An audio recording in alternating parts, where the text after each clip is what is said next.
Thanks for choosing this free Anfield Index podcast. If you'd prefer to listen to this or any of our other shows without adverts, then now's the time to check out Anfield Index Pro. With AI Pro, you can supercharge your entire listening experience.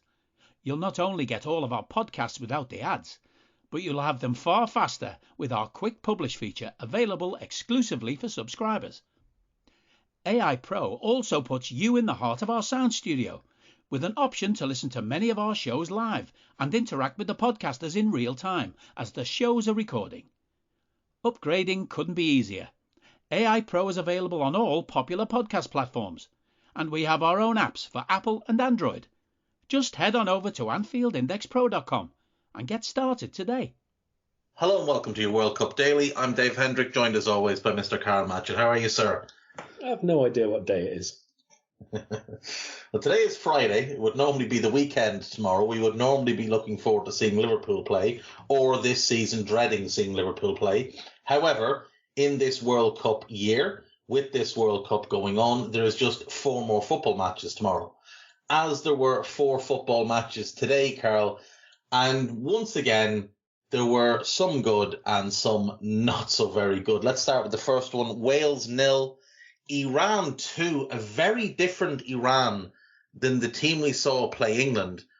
Much more disciplined, much more aggressive in terms of winning the ball back and counter-attacking, getting players forward. They managed to win the possession battle with Wales, and what I mean by that is they let Wales have the majority of the possession and just sprung the counters.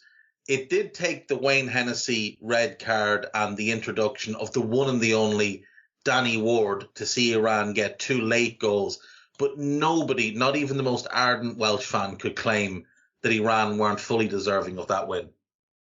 Yeah, Wales were particularly poor, and Iran were very, very impressive and deserved the points, no question about that. I mean, if it had been 2-0 before the red card, I think that also would have been a fair reflection of the game, to be perfectly honest. They've hit the post a couple of times. There's been a couple of really fortunate moments, let's say, in the 6-yard box, and one really good Hennessy save away to his right side as well. So all in all, the chances were very, very much one-sided. There were a couple of moments, but by and large, Wales didn't really produce the kind of build-up play that they needed. They didn't produce any kind of delivery into the box for Kiefer Moore to attack, for Gareth Bale to attack, because he's very good in the air as well.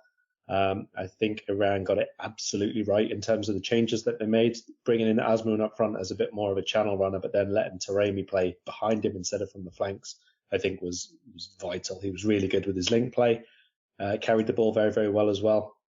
And like you say, they absolutely let Wales have the ball, but let them have the ball in very deep areas where they couldn't really do anything with it. And they really did work very, very hard across that midfield 4 to stop Wales.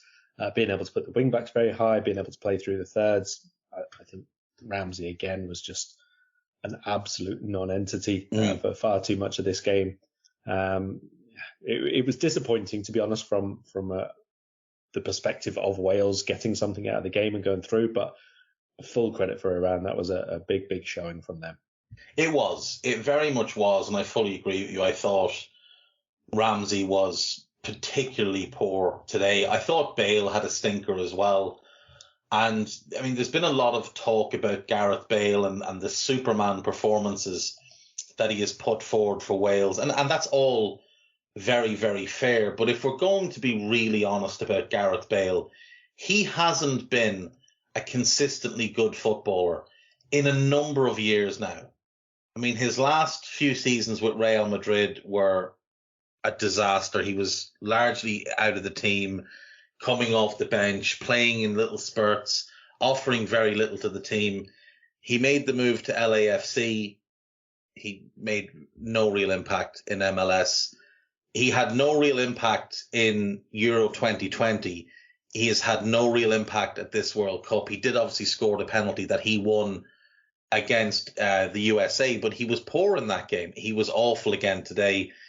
And I think it's fair to say that the Ramsey-Bale era for Wales is over, and they need to now start afresh, because without those two, I don't know what this team is. Yes, I think it's probably something that they'll try and persevere with. It's not like they're about to retire. Well, with Bale, I suppose we never know. The rumours have been there for a while. But anyway, that aside, I think Wales have leaned a little bit too much into the, togetherness and the spirit and the emotion of everything, and not quite enough into the actual patterns of play and build up and everything, because they are a decent side when they click. But we've seen them have spells of games where they do look better and they do look capable of creating things, and a couple of different people who are capable of doing goal scorers and all that kind of stuff. But it wasn't enough, and we didn't see enough of them. And the depth in that squad is not so good that I think they can afford to not build around now for the next qualifying phase around people like Brennan Johnson, who are now getting top flight experience, that kind of thing. So there will need to be a few changes. But look, the guts of the 11, as you would say, are more or less there still. I think from even the first two games that we've seen, I think Joe Rodon has done himself quite a good tournament so far in terms of his determination and aggression and a few defensive bits. Like on the ball, again, I still think that there's quite a bit to improve on for him, and positionally, obviously, that's what you get for a young defender, but he looks better here than I think he did at the Euros quite significantly.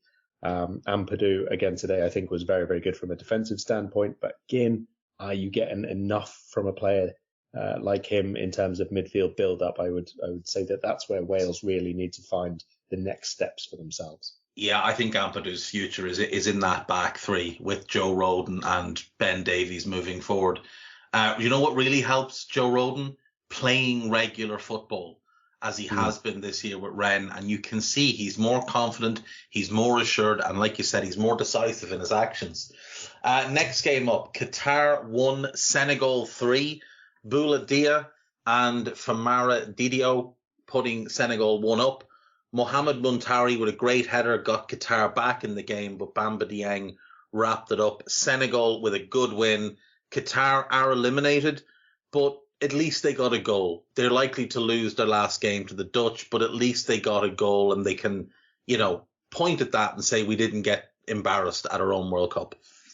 No, they didn't, because I think everybody would agree that in the first 20 minutes or so of the first game, it looked like they could do. So I think it was good for them to actually in that second half have a bit of a go, because they didn't again in the first half. They were quite defensive and structured and stayed in the shape and everything. But the second half, I will say they did come out. They did start to play a lot higher upfield, and they created probably 3 or 4 really good chances. So in terms of the team and the players, I think, yeah, absolutely spot on. It's really good that they did get the goal. It was an absolutely fantastic header as well, I have to say.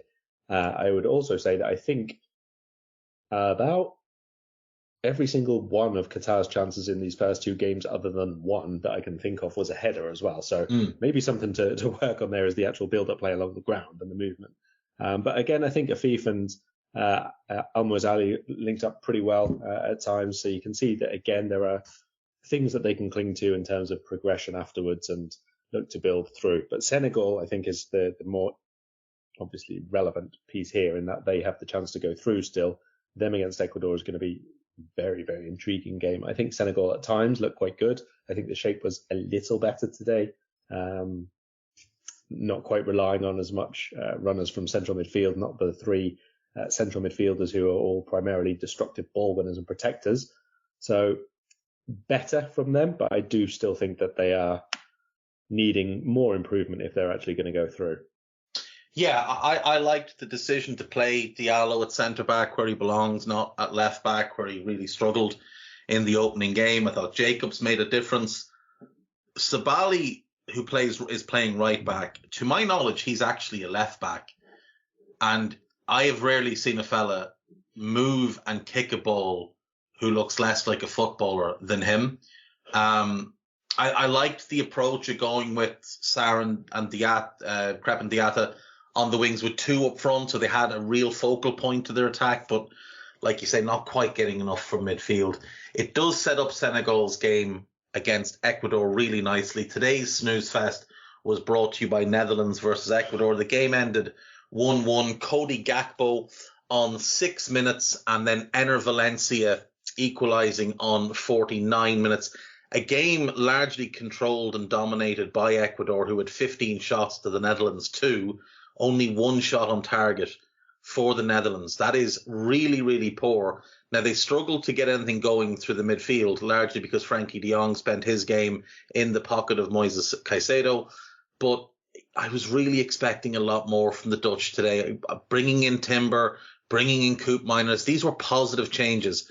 They were negated a little bit by playing Davy Klaassen, though he did make the first goal, although, that's not really all that much of an assist.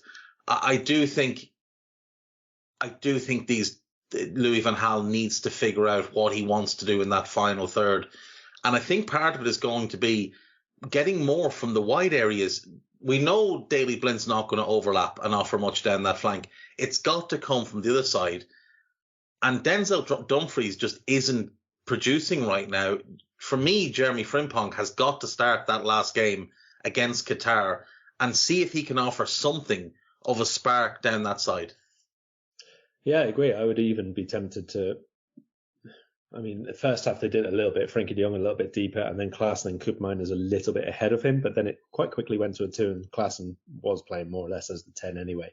I would be inclined to maybe try and swap them around and have maybe Koop Miners as the deepest one, and then de Jong and maybe De Vrij, maybe Ken Taylor if they're going to give him a go. They've got him there. You might as well try and make the most of him.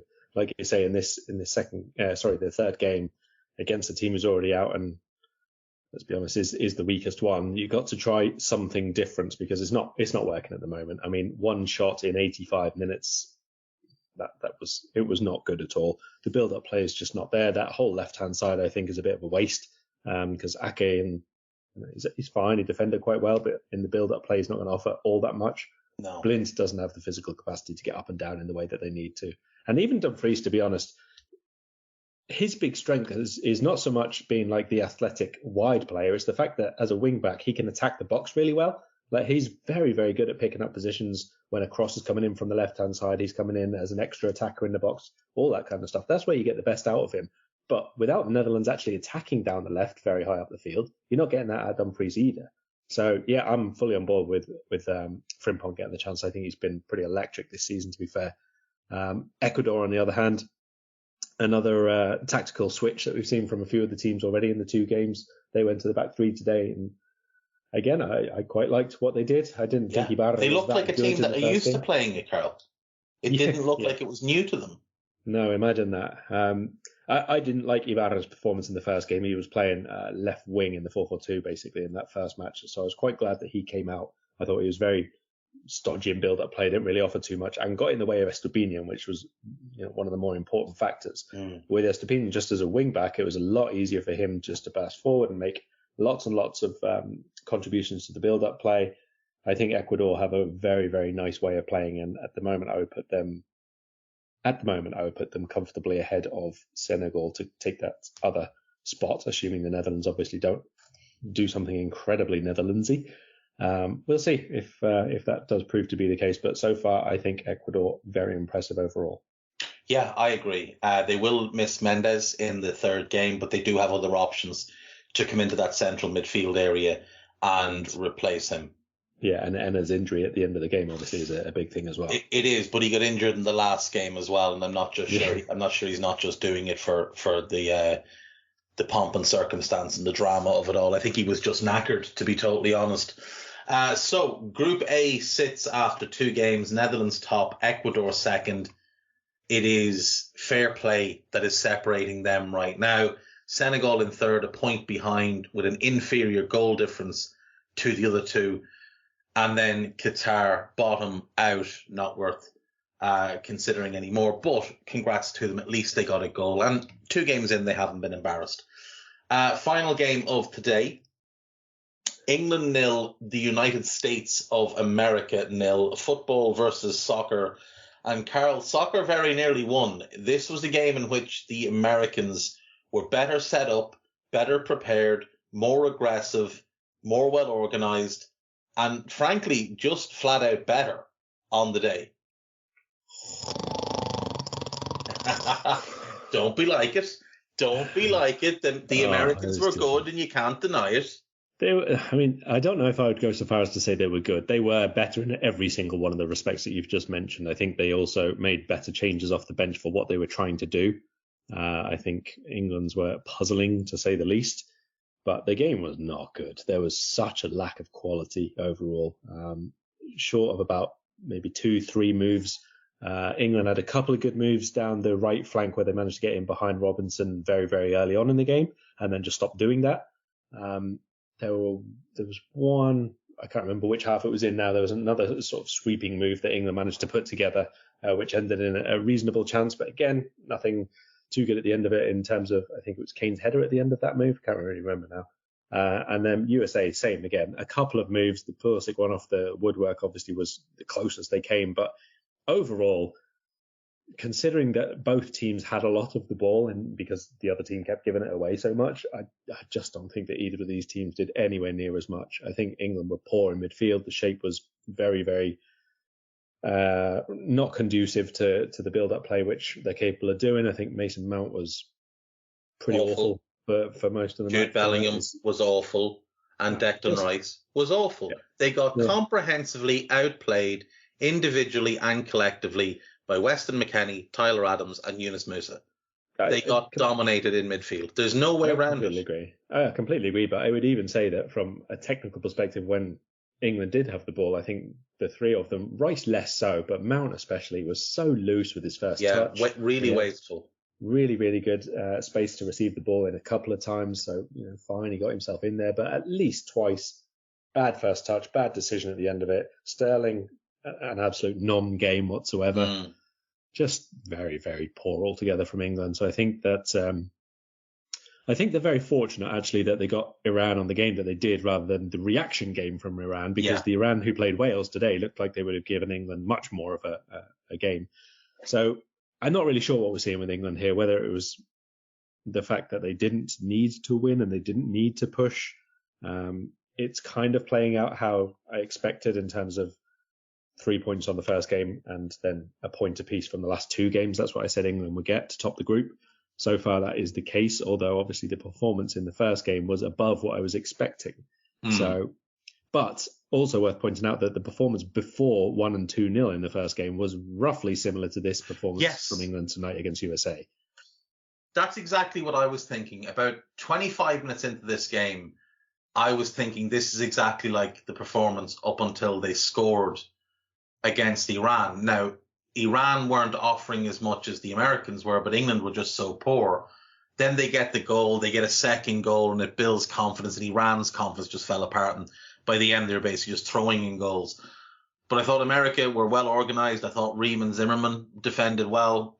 Robinson and Dest don't offer a whole lot getting forward, but they're both diligent in their defensive work. I thought the midfield three for the Americans were excellent, individually and collectively. Tyler Adams gets through a phenomenal amount of work. Yunus Musa looks like he might be the ideal Jurgen Klopp midfielder. And Weston McKennie, I think, had the best chance of the game, where he drove down the right. Declan Rice went with him. He gave the ball up and he just drifted across the penalty box. Rice is all at sea, has no idea where McKennie's gone. The ball comes to him. And if he just keeps his head down and gets over the ball, I think he scores, but he leans back and skies it over the bar from 12, 13 yards out. What Harry Maguire was doing in that moment, I don't know. Jumping out to hug. I'm not sure if it was right or way ahead he jumped out to hug. If America had had a goal scorer, I think they win this game. Like a real proper goal scorer up front. And it's a bit of a shame that Ricardo Pepi hasn't developed over the last 12 months, but I think there's enough there with a real manager after this World Cup that the Americans can be quite excited about what this squad could become. There's a lot of talent in midfield and attack, and we saw the likes of Gio Reyna and Brendan Aronson coming off the bench. They're very, very talented players. I know you're a big fan of Reyna in particular. If he can stay fit for a prolonged period of time, that kid could be a star. I thought the Americans played well. I thought England were garbage. I did. And like you said, the Southgate substitutions were so strange. He brings on Henderson. Lee Dixon proceeds to reach for the lube and the tissues. Henderson's only notable involvement in the game was one of them hoofed, looped crosses to nobody. The patented no-look clip. And Lee Dixon says, you normally expect a really good delivery. He normally delivers a great whipped cross from that area, and I'm wondering, what on earth are you talking about, you buffoon? He's never delivered a good cross from that area in his life. Grealish, to his credit, came on and tried to make things happen, but the two interesting things in this game are the two things that really stood out for England. Harry Maguire was probably their best player. That's never a good thing. And Harry Kane had more touches in the England box than the American box. And in the last 10 minutes was constantly dropping into the England half to try and pick the ball up and make things happen. That tells you all you need to know about England's performance today. Let's look at tomorrow, Karl. The first game is, it's not great. It is, currently England top Group B. And they have 4 points, one more than Iran. US are third and Wales are bottom. Iran to shithouse a draw against the Americans and sneak through in second place?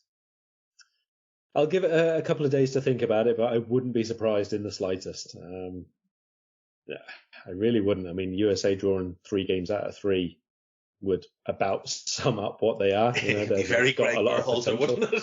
Yeah, they got a lot of potential, but they're not it. That's for sure. They've not got all the finished components that they need at the minute. Iran to get through this group would be incredible, to be perfectly honest. I had them to finish third, I think, in the predictions, but I think that would be a massive, massive achievement. England, I think, are basically through unless they lose by 4. I think I heard someone say earlier on. Yeah, against unless Wales, so. If England can lose by 4 and go through, definitely. And there's a circumstance in which they can lose by 5 and go through. So England are going through. There's just Wales could play England 15 times and probably not score 5 goals.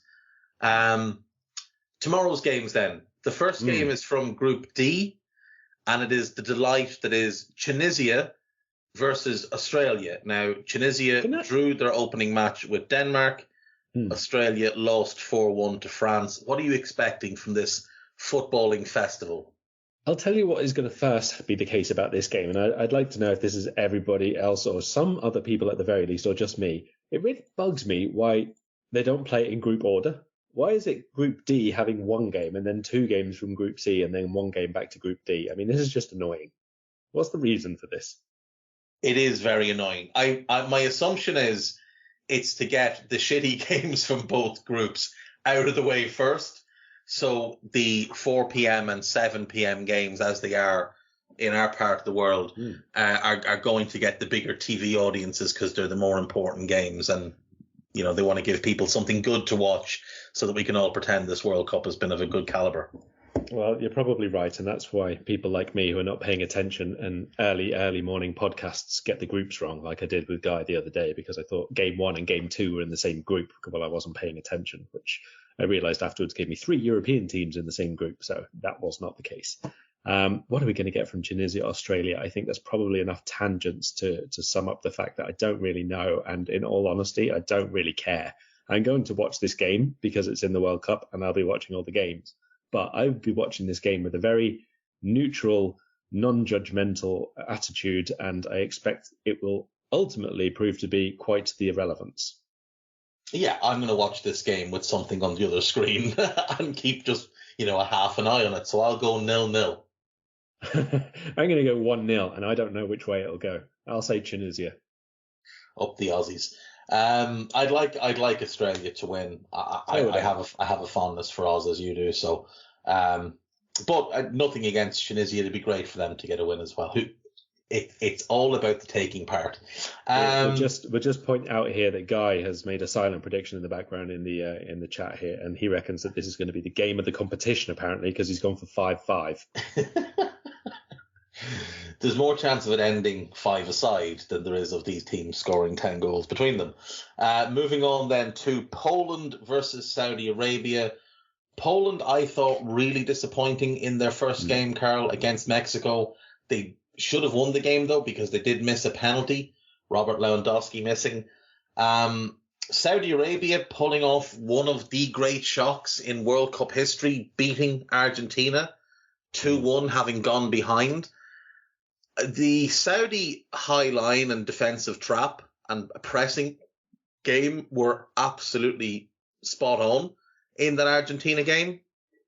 I'm wondering, can Poland find any way around that offside trap, because they don't really have the pace to run in behind, which was also the problem that Argentina had. How do you see this one panning out? I am hopeful Saudi Arabia do the exact same thing and play that high line, because exactly what you've just said, they don't have lightning quick players to get behind them. And Zalewski, left-hand side, if they play him a little bit higher up, potentially. He's not lightning, but he's fairly quick. I think Poland's best option here is actually to play someone with Lewandowski, like right up alongside him, even if it is Milik and Lewandowski, and have the twin towers and try to attack a little bit more agriculturally, but actually try to attack, because like I say, they were really disappointing. And I said this before the first game, I don't really like the way this Poland team is set up. I do like some of the players individually, but not the way that they play here, not the way that they approach matches. I think they're far too reductive for the actual quality that they have in this squad.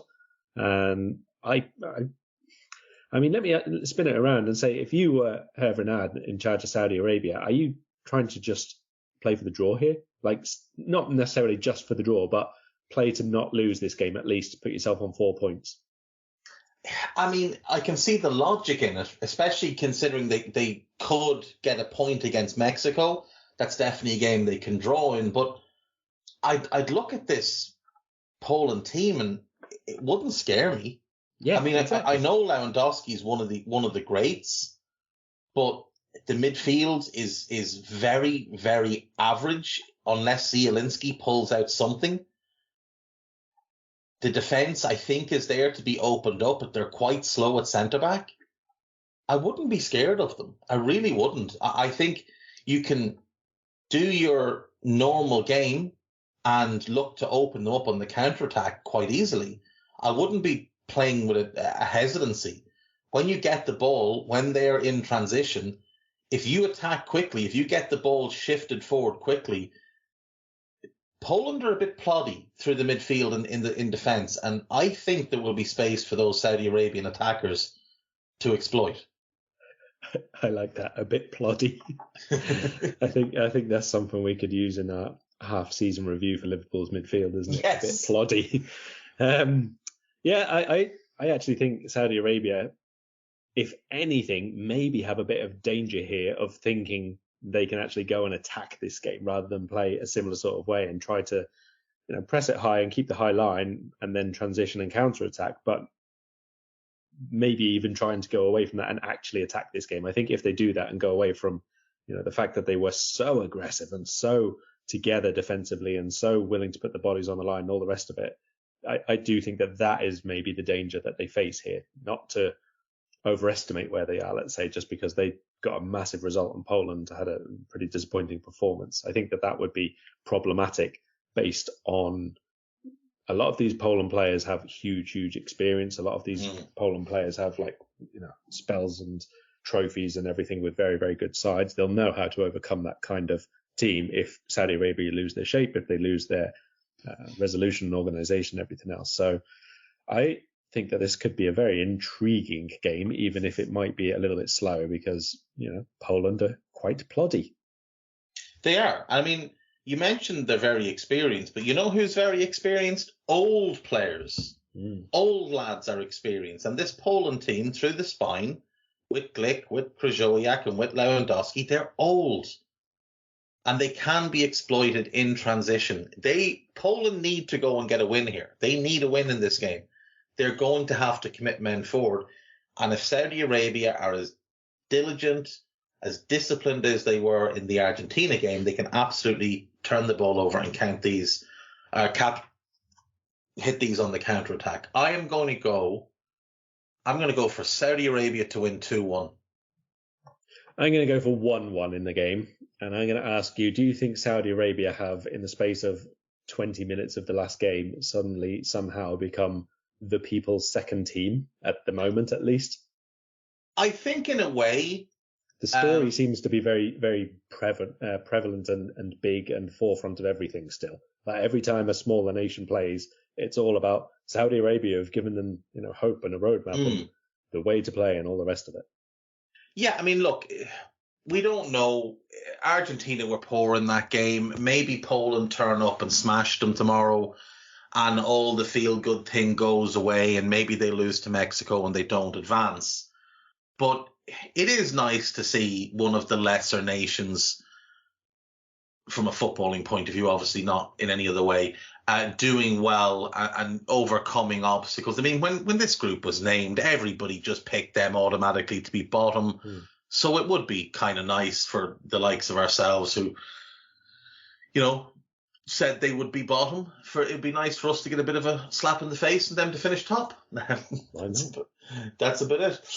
Moving on then to what I think is quite a fun game. France versus Denmark. Danes obviously drew with Tunisia. The French hammered Australia. But France, Karl, are reeling with more and more injury issues. Yeah, obviously Lucas Hernandez, everyone knows by now, he's out for the group stage, the World Cup, the calendar year, and many, many months beyond, unfortunately, with the ACL.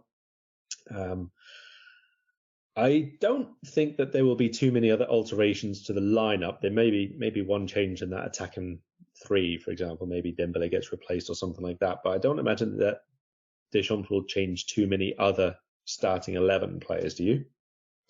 I think Theo obviously will hopefully will come in for Lucas. The only other change I could maybe see is Jules Koundé starting over Benji Pavard, who didn't have a particularly good game, and his defending for that Australian goal it's going to live next to that goal he scored 4 years ago as, a moment in time. Yeah, I mean, Deschamps is one of those managers, like many others on the international scene, who has immense trust and keeps people in the team no matter what. So I'm not going to say it's anything more than 60-40 that Pavard gets taken out, but he wouldn't be hard done by, let's say, if he was removed from that. But I think the fact that it's Denmark, the fact that France and Denmark have had a few games recently, let's say, Nations League, Denmark won 2-1 in Paris and 2-0, I think, on home soil. And, the second game in particular, they were comfortably better than France, like comfortably. It's the Nations League, so I don't really care, and you don't really read too much into it. But it is still indicative that, A, Denmark and France know each other very, very well. This isn't like, when you come up against a nation you haven't played for 62 years or something like that. And B, the fact that Denmark's players will take a lot of confidence from that, and they'll think, we didn't really do ourselves justice in the first game at the tournament, but we know this is a team we've come up against. We've coped with the threat of Mbappe and the rest of them, and we've come out with a win, so we can do it again here. That's a bit of a difficult thing to overcome as well. It is. And look, the Danes are set up to counterattack. The flaw for them in the Tunisia game is that Tunisia weren't going to attack and leave themselves open. France will attack. France will dominate the ball. And Denmark are built to take the ball off them and hit them with pace and power going the other direction. Now, they don't have a clinical goal scorer, which is an issue, but they will create chances on the counterattack against this team, without doubt. I think France will win the game. I think they'll win the game in not comfortable fashion, but I don't think we'll see them getting really pushed all that much. I'm going to go 3-2 to France, but I think they'll be 2, maybe even 3 up at certain points in the game.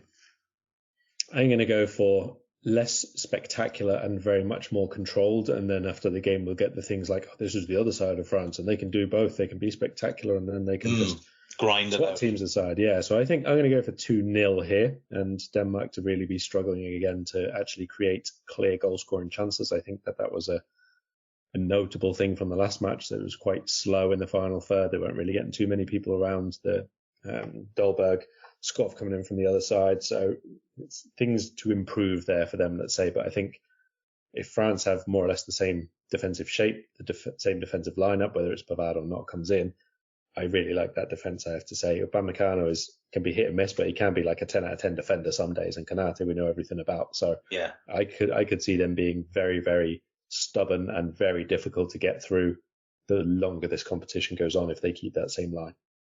I do agree, but I think we all know that once Varane is ready to play, he will play, because, like you mentioned, Deschamps is one who likes the people he's comfortable with. Last game of the day then, Argentina versus Mexico, and this is must win for the legacy of Lionel Messi, for Argentina's hopes at this World Cup.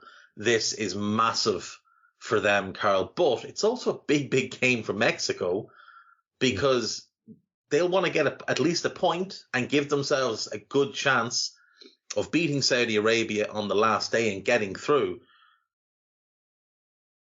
What do you think of this one? How much of a hangover are Argentina going to have from that Saudi Arabia game? I mean, I guess a bit, but it's very difficult to judge this, because Argentina shouldn't really have like any kind of inferiority complex. The Copa America win should have solved a lot of these issues for them in terms of falling short and never quite, doing what they look to be capable of and all of that. Now, the Saudi Arabia game, you can look at it as an aberration. The teams get bad results all the time, and a shock result can come out of nowhere and all the rest of it. But it is about learning the lessons then and putting things in place so that it doesn't happen again. Now, if they go and line up against Mexico with exactly the same shape, exactly the same lineup, the same central midfield pairing of Paredes and Dybala, I think they'll get beat. And I don't think that they could have too many complaints, to be honest, because we've just seen how Mexico play, how they try to make their better build-up work happen, let's say. They didn't create loads against Poland, but you could see where the build-up play came from. You could also see that they still struggle to get more than like two people into the penalty box at times. A lot of the dangerous moments that they create comes through the channel work from Vega and Lozano. So it's not going to be a surprise for them. Therefore, if they play that double pivot pairing, they're going to get, first of all, overrun. They're going to be overloaded centrally all the time. They're still going to be restricted a little bit in terms of either giving the ball to Messi in the sort of 10 slightly deeper zones and Di Maria out on the right-hand side. I thought Pablo Gomez was very poor, very, very much on the margins of the game. Partly him on the ball, but also partly because Argentina just had no game plan other than get the ball wide to Di Maria or put it in behind the first, half an hour or whatever for Martinez to run through. But they're not going to get the opportunity to play quite so many of those through balls during this game, I would imagine. Mexico probably going to be happy enough to sit a little deeper and look to counter down the flanks and that kind of thing. That's what I'm expecting from Mexico. I'm not really sure what to expect from Argentina. Like, does Scaloni have like full confidence in the system that he has now? And even though he hasn't got Lo Celso, who was playing a really important role for them, is he still going to persist with what he's had? Is he going to make at least one of the changes there in midfield? Obviously, we saw quite a lot of changes in the first game in that sort of area of the pitch, the 2 and then the 3. So I think a lot of how this plays out depends on what Scaloni picks and how that mentality of the Argentina team and squad is in general in themselves. Like, are they really confident that, forget that last game now, that's gone, that was stupid, fine, but we can still overcome this and win the World Cup? Or are they already in that mindset of everything rides on this, we've got to come through this time? And if they do, I can see them just trying to give it to Messi every single time and trying to give it to Di Maria every single time, and then expecting those same people to produce moments of magic instead of concentrating on really good build-up play, which they're capable of doing. And they have like at least 4 potential good goal scorers in that side. Like, even if you discount the fact that Messi is capable of off-planetary scale stuff. I think he needs to make changes. You can't play that double pivot. You can't play Pablo Gomez. I think he's probably going to have to look at either Alexis McAllister or Dybala if fit for the left-sided role. I really want to see Enzo Fernandez played in that midfield to give them just a real quality distributor. Because Paredes, for me, is a worse player now than he was 3 years ago. And I like Rodrigo de Paul. I don't like him that deep. I know he's been Simeone'd and he's played a lot in a double pivot.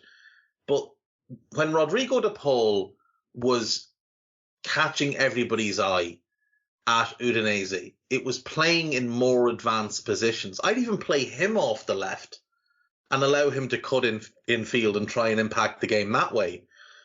But get Lo Celso, get Fernandes into midfield. Get somebody in maybe that's a bit dynamic, because it's all very one-paced in there. Paredes can't run. Rodrigo de Paul can't run. Papu Gomez can't run. Messi can't run all that much, like defensively. He's not going to track back, and he's not going to be a ball winner. He's not going to be aggressive in there. You've got to get somebody in who's a little bit of a bastard. And even if it means playing Lisandro Martinez in midfield, just to shake things up a bit, just to allow you to play a bit more front-footed and not wait for the game to come to you. They've got an awful lot of players that do the exact same thing. And while it has worked for them, it's not working right now, and it will not work against Mexico. So I think he needs to be brave. I think he needs to make changes. He won't make one of the changes that would help, which is to remove Nicolas Otamendi from his team. But I think there are changes he can make further up the field that can really impact this game and get Argentina back on track. I am going to back the Argentine win. I think it's going to be tight, though. I'll go 2-1. Yeah, I don't really know which way this game's going to go at all, I'll be honest. I could easily see Mexico grinding out a 0-0 here. But similarly, in the same way as like it would take 5 minutes maybe of Poland creating chances and Lewandowski scores 2 and the game is gone away from Saudi Arabia all of a sudden, the same exact thing could happen here with obviously Messi. It could be, actually in the first game, he had a really good chance where he just ran onto the ball basically with his first touch and left-footed, finished low. Normally that would be buried bottom corner, and he didn't quite catch it on the part of the toe that he normally would do. But if he gets one chance like that, if he gets one shot from outside the box on his left foot, it doesn't matter, does it, what you do? And sometimes that's all Argentina need. And that could very easily happen here. It could, again, be, the big guy with the storyline and all the rest of it. So I'm going to go 1-0 Argentina, but I'm not very confident about that whatsoever. No, and there's no reason to be. They've given us no reason to be confident in them. Right, plugs, what have you got? A big piece on Belgium, I think, coming out, actually. Lots of talk pre-tournament, which was about, last chance for the Golden Group, and I've kind of delved into a little bit of that, and it didn't take very long to discover there's not much of the actual Golden Group left, and the group that is there now is not very golden whatsoever, so they have a lot to do. No, more grey than golden, unfortunately, for them.